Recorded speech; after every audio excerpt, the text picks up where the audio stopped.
समझ पा रहे हैं आप? और जी आपका प्रश्न था कि हम प्रभु की शरण में हो जाते हैं फिर भी माया हम पे हावी क्यों होती है? क्योंकि प्रभु की ही तो है ना।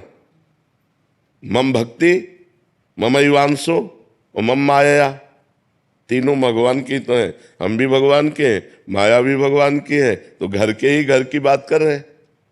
उसके कोई विपरीत थोड़ी है, किसी और दैवी माया किसी और देवता की थोड़ी है कि हम भगवान की भक्ति करें हमारी परीक्षा ले। नहीं, घर की सामग्री है। पर आप प्यार किससे करते हैं ये देखना होगा आपको। घर में ही सब सामग्री रखी है, घर के ही सब जन है, पर प्यार किससे करते हैं? भगवान कहते हैं ममैवांशो जीवलोके, अय जीव तू मेरा अंश है।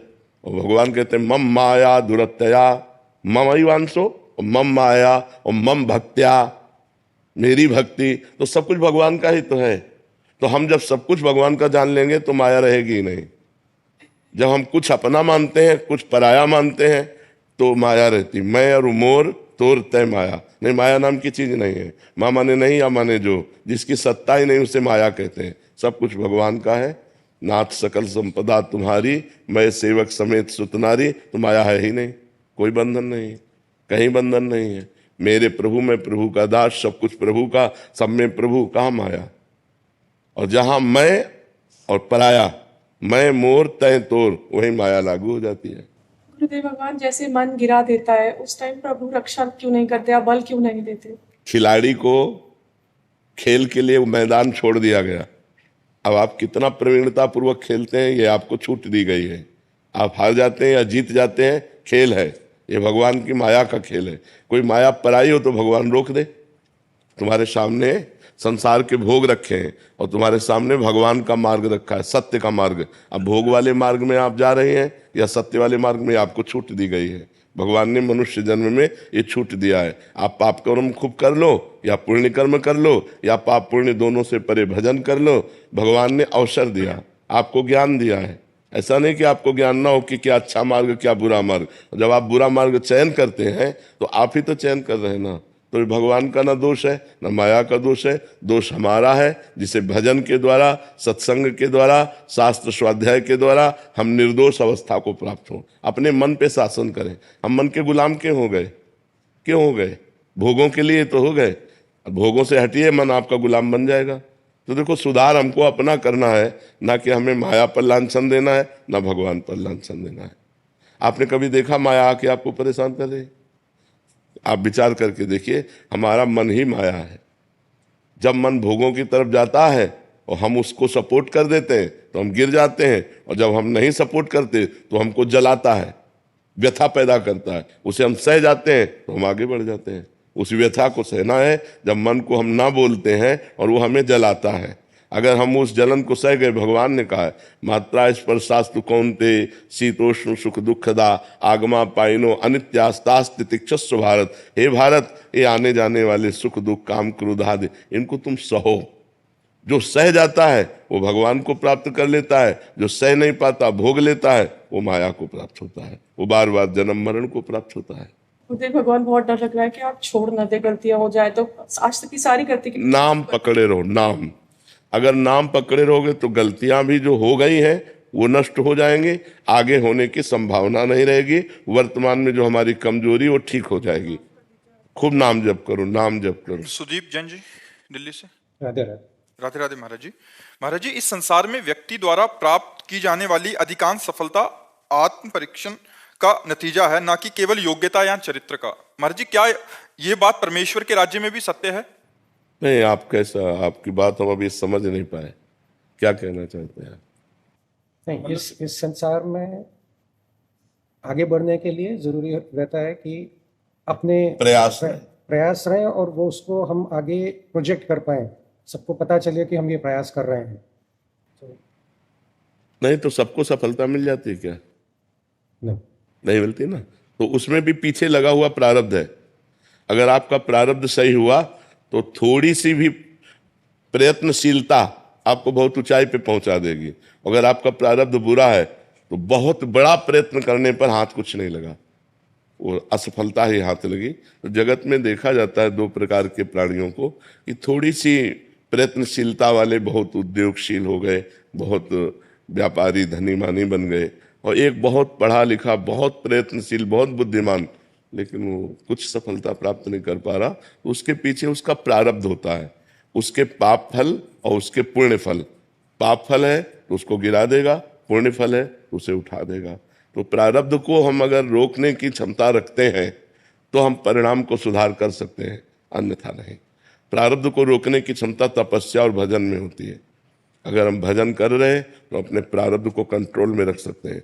आया है बुरा प्रारब्ध, हम उसे शासन में ले सकते हैं, हम उसका परिवर्तन कर सकते हैं, क्योंकि मनुष्य जन्म है ना, हम नए भाग्य की रचना कर सकते हैं भगवान के भजन से।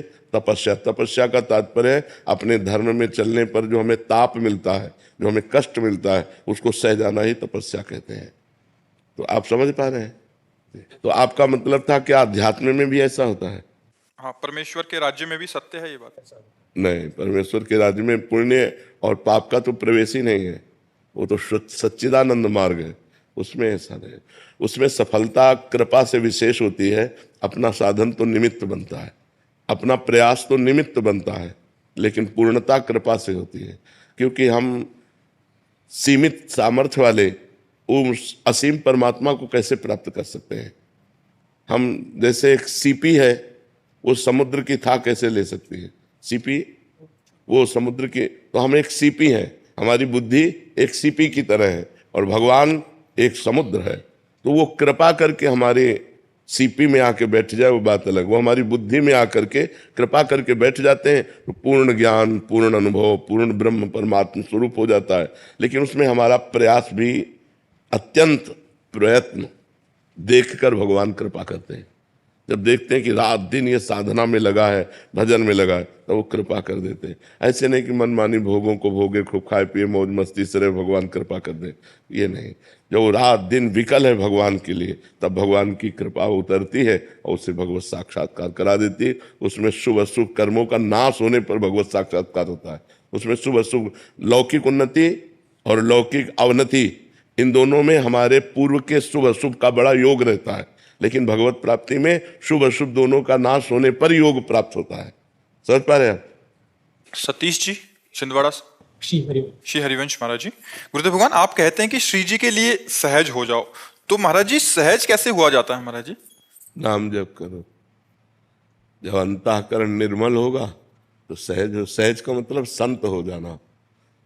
संत सरल चित जगत हित जान स्वभाव स्नेह।